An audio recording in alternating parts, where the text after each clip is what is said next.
Survey shows American people today better housed than any people in history. When I first read that on the release, I thought to myself, they call that news? Everyone knows that, even using the word in the broadest sense. We are housed in more comfortable homes and apartments.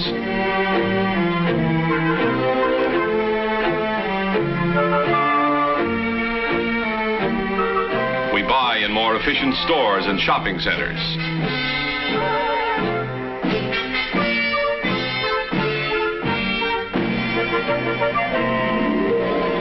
We work in healthier offices and factories. We know all this. But how many people know how this amazing progress came about? Where does the money come from? Because of the millions, I mean billions of dollars it takes for this tremendous building program. In fact, it's impossible for the human mind to grasp the total amount of money that has been required to build the America we know today. Where then does all this money come from? Now we're getting to the point that is news. The point this survey makes. And to me, it's a fascinating story, one on which I have had reason to do some interesting research. It really started when the first settlers came to this country on their road to better living. Those sturdy forebears of ours were willing to endure the hardships of the early American wilderness for the sake of personal freedom. And one of the greatest rewards of that freedom was the opportunity to build their own homes and become owners of property, modest though it might be. In the next 100 years, settlements grew and flourished, and the folks who worked hard and were thrifty could build better homes and better farms. The settlements became towns and cities. Trade and commerce started. Artisans and merchants expanded their shops and stores. The spirit of the free world had taken root in North America, and the winning of American independence charted its future course. By the late 18th and early 19th century, average citizens, as here in Williamsburg, were beginning to have savings in excess of their immediate needs. This started them looking for the way to provide long-range protection for their dependents. To satisfy this need, life insurance companies were organized, and people began taking out policies. The funds accumulated from the premium payments were invested by these companies from the very first in such safe securities as mortgage loans on real estate. And mortgage loans have become a traditional form of investment for these institutions. At about the same time, savings banks were granted charters by the states, and the savings of individuals were not only safeguarded, but channeled into further community enterprises.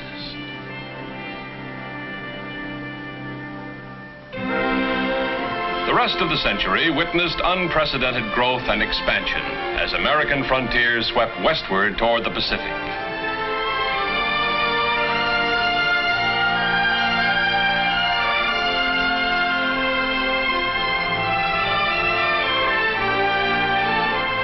New towns and cities sprang up in the wake of transcontinental railroads, and across the land, new industries were born.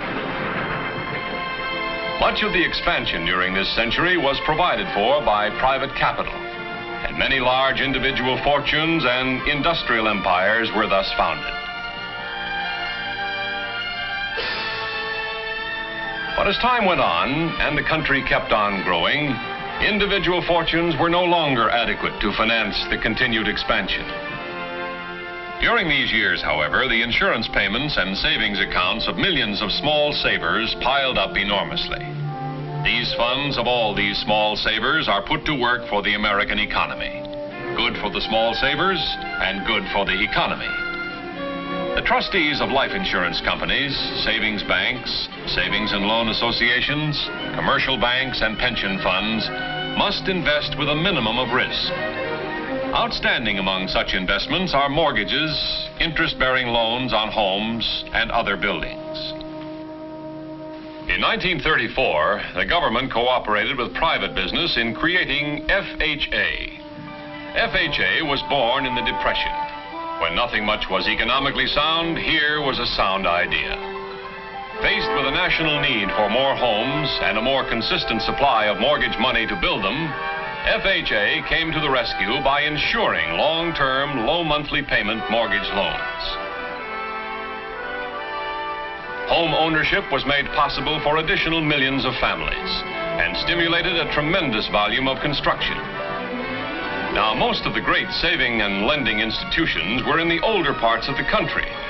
Thus, insurance premiums and savings deposits tended to concentrate in the East. These institutions began to make mortgage loans in the areas from which the premiums came. As this practice grew, a new profession came into being. The profession of mortgage banking. You see how it grew naturally in response to the needs of the country. The mortgage banker is a specialist who obtains loans, large and small, for people in his own area from any number of local and national institutions. In doing this, he brings funds for construction into his hometown which would not be available locally. And after the mortgage is executed, he handles all the details for both the investor and borrower until the loan is paid off. It's quite obvious that these specialists, the mortgage bankers, play a leading part in the country's progress on the road to better living for us all. But what are mortgage bankers like? Well, about like any other hard-working businessman. Suppose we visit one, James Chandler. Let's follow this caller, Mr. Leonard Mercer of the Pasco Products Corporation, who was referred to Jim Chandler by a mortgage banker in the area of Pasco's home office. Mr. Mercer? Yes. I'm Mr. Chandler's secretary. Won't you please? Thank you. It's quite an attractive office you have here. Thank you. Mr. Chandler's waiting for you. Come in, Mr. Mercer. This your first visit here? Yes, it is. We hope it won't be your last. Well, that may depend on you, Mr. Chandler. We're decentralizing our operations. We're going to build a new plant somewhere in this part of the country. We're looking for a site. Your city is one of several under consideration, but before we decide, there are a number of problems to be resolved. Would you be interested in exploring these with us? We certainly are interested. This would be a fine thing for the city. There are several properties here I think you'll find very suitable. Here's one. Over here's another. But there's one. Just so happens there's a shopping center going up right near that spot. That would be convenient for your people. Yes, it would. The railroad's already assured us that the spur track can easily be extended to this area. And that's the kind of information we need. Suppose I take you to see George Christie, the industrial secretary of the Chamber of Commerce. He has all these facts at his fingertips, locations, freight rates, electric power, and so on. Well, that would be fine. When can you arrange it? Whenever you say. The sooner the better. Have you been in touch with the city council? Not yet. That's another thing we'd like to be sure of, a cooperative local government. You'll have no worry here. George Christie, please. After we've talked with the chamber, I'll take you to see the city manager and the commissioner of public works. Hello, George. Jim Chandler. Oh, I'm fine, thank you. Say, George, I have a gentleman I'd like to bring over to talk about locating a factory here. I thought you would. 11? Fine, we'll be there. You don't waste much time. Well... But that's what we heard about you. Now, if our plans work out, I understand you're in a position to arrange the construction financing as well as the permanent mortgage loan. Yes, we have good connections with our local banks for construction money. And when the building is completed, we can place a permanent mortgage with one of our institutional investors. Good. Now, there's one other aspect of this move that's important to us. It's housing. You see, we'll be bringing in a number of our people, and we have to have some assurance that homes will be available for them. How is the local housing situation? Well, frankly, it's a little tight at the moment. That's disappointing. Oh, not necessarily. Let that be our problem. Well, we can start over there now if you want to. Fine. If you're coming in here, Mr. Mercer, and your people need housing, it's up to us to see that you get it. And we'll get it for you.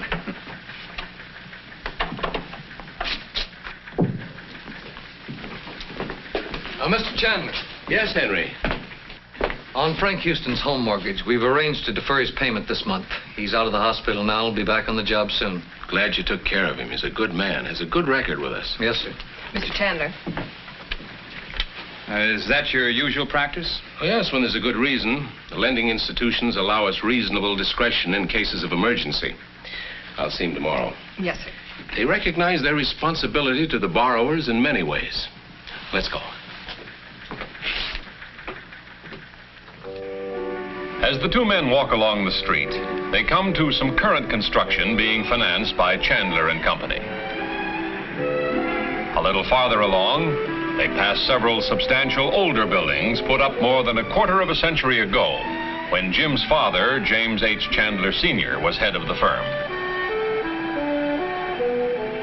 Chandler and Mercer pick up George Christie at the Chamber of Commerce and move on to the city manager's office.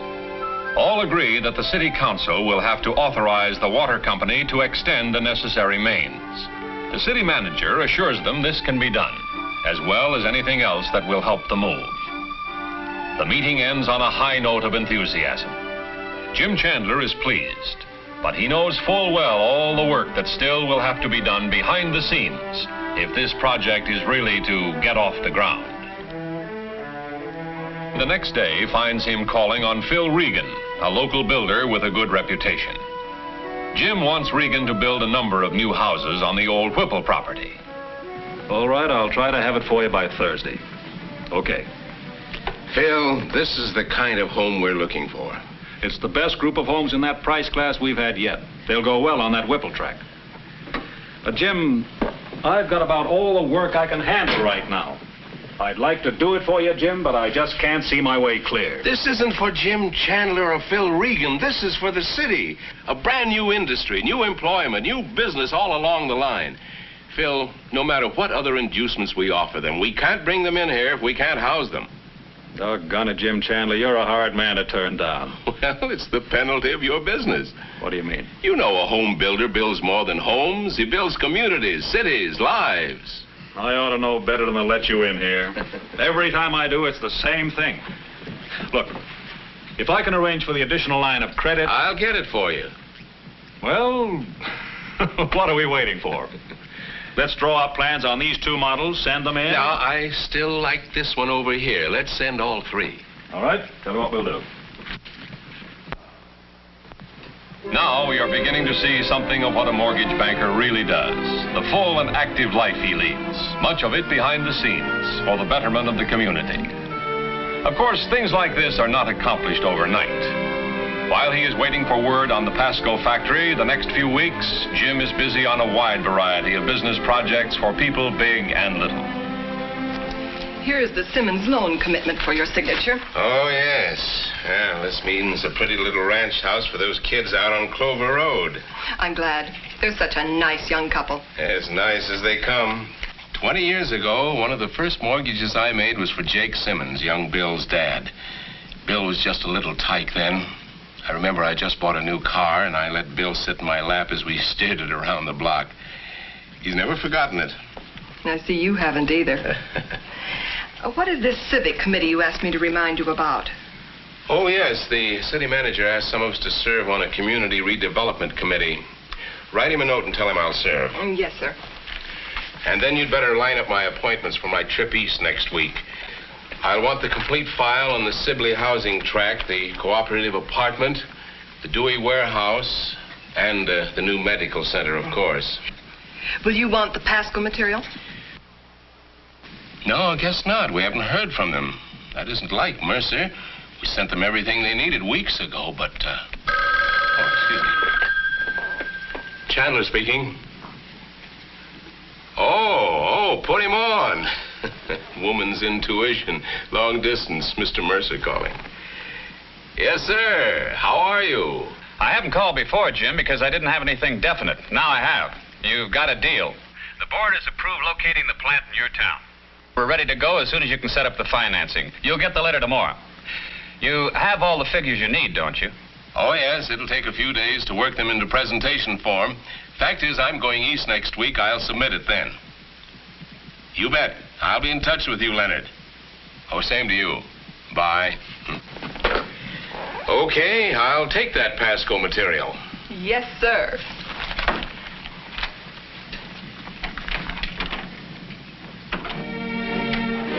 So Jim Chandler heads east with several loans to discuss with a number of lending institutions with whom he constantly transacts business. One of them is a life insurance company, where he is welcomed by Ed Stevens, Vice President in charge of mortgage loans. It's nice to be back here again. Well, what have we brought us this time, Jim? We know you've always got something interesting whenever you come to see us. Well, I've got several things here, Ed. One of them a new plant loan I believe you'll like. Oh? Get a couple of our industrial loan men in here. Send in Wilson and Tuttle, please. The specialists come in and for the next several hours study the facts, figures, and exhibits Jim has presented. They ask him direct, penetrating questions, to which he gives his answers in the same direct, informed manner. Well, Jim, I think that does it. You've certainly brought us something concrete to take to our loan committee. Thanks a lot, gentlemen. Have it all ready for you in the morning. I'm sure we'll have our answer for you in a hurry. In addition to the facts and figures about this new factory proposition, I was glad to get the side information you're always able to give us on conditions generally in your part of the country. You know, without fellows like you, we'd have a much tougher job investing our funds. Well, I'm always glad to help. I mean it. You know more about conditions down there than we could learn in years. That's why we rely on your judgment. Come here. Take a look at some of the projects we're working on with other mortgage bankers from all over the country. I'd like to. I'm always interested in new ideas. As Jim Chandler studies the fascinating exhibits, the latest ways for making life happier for so many, he secretly thrills again to being a part of this important business with men like Ed Stevens and his associates who feel their solemn responsibility, both to the policyholders and to those who benefit from the mortgage loans. It is a business, yes, but a business guided by the highest ideals. In one community, where the need for moderate-priced housing was critical, our mortgage correspondent came up with this wonderful development to take care of several hundred families of moderate means. As you can see, it's a lot more than just a roof over their heads. Look at that setup. Isn't that a knockout? And here's a beauty. A garden apartment unit in another community. And here's something I like. A group of private homes planned for a southern location. The emphasis, you can see, is on individuality. Yet the basic architectural style is admirably adapted to the climate. I think you'll be interested in this one, too. A truly modern office building where the people can really work efficiently in comfort. It's this diversity of projects, Jim, that helps us all diversify our investments, and I don't need to tell you how important that is. That's why you mortgage bankers are the most versatile source of mortgage loans, because you're the makers of all types of mortgages, like the factory you brought in today. Here's another plant we furnished the money for not so long ago. We liked it because it provides about every feature possible for the well-being of the people who work there, including a fully equipped medical department, for example. I'll be on the road in the next few weeks inspecting most of these projects. When are you coming out our way again? Oh, I'll be out there first week in September. Fine. I want to show you how our operation has grown since you saw it last. And the town, too. It's really moving ahead with the times. I look forward to it, Jim. Be seeing you, Ed. Right.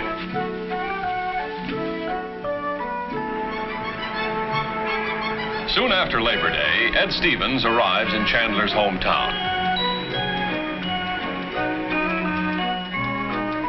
Jim shows Ed around his office. Ed is keenly interested in the mortgage banker's various departments on the office floor where all aspects of servicing are handled. Oh, Ed, you know this town has some really outstanding real estate people. You see over there? Yeah? The older man with the young couple? That's Gene Guthrie, a local realtor. He and Henry Sherman have worked together before.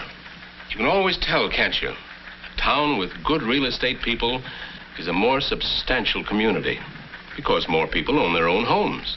That's right. Now, this is the way your payments will work out. The first year, this proportionate share applies on principal, while this part covers interest, taxes, insurance, and so on. Now, through the months and years, your interest payments become less and less, while the part on principal becomes more and more, until by the 20th year, your payments are practically all principal. Now I understand it. That's a good way of showing it. Oh, Mr. Chandler.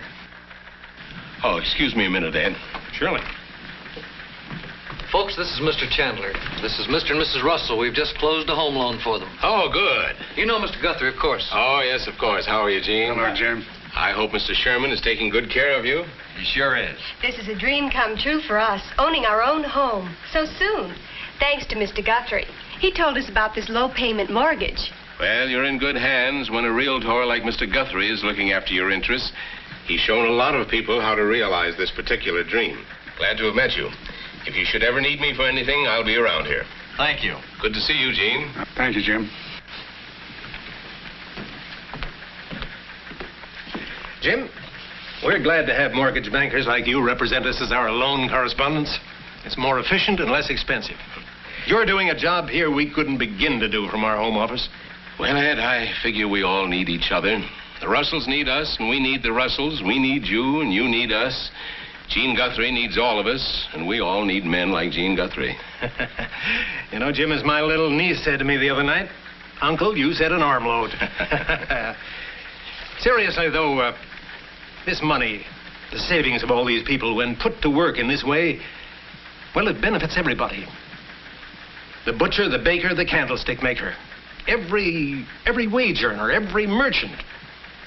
That's the reason I like this work. I know what you mean, Ed, and I'll go along with that. But now if we're going to inspect those new properties, we better get going. Okay. I'll just pick up my things in the office here.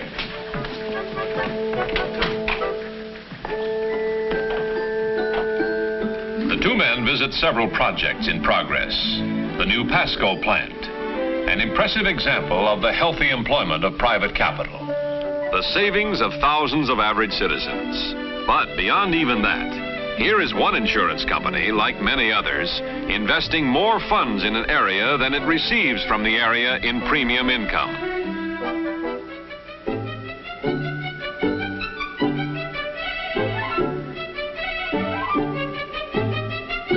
Jim takes Ed around to see the new houses Phil Regan is building with Jim's financing. The insurance company has no financial interest in this part of the project, but Ed Stevens always likes to see what mortgage bankers are doing. Jim is financing the mortgages on these houses. Later, he will transfer the individual mortgages to one of the savings banks or insurance companies he represents. These institutions welcome the opportunity to spread their investments in government-insured mortgages. And the ripples of prosperity, like those from a pebble dropped in the water, reach out farther and farther to benefit more and more people, every trade, profession, and business in the community.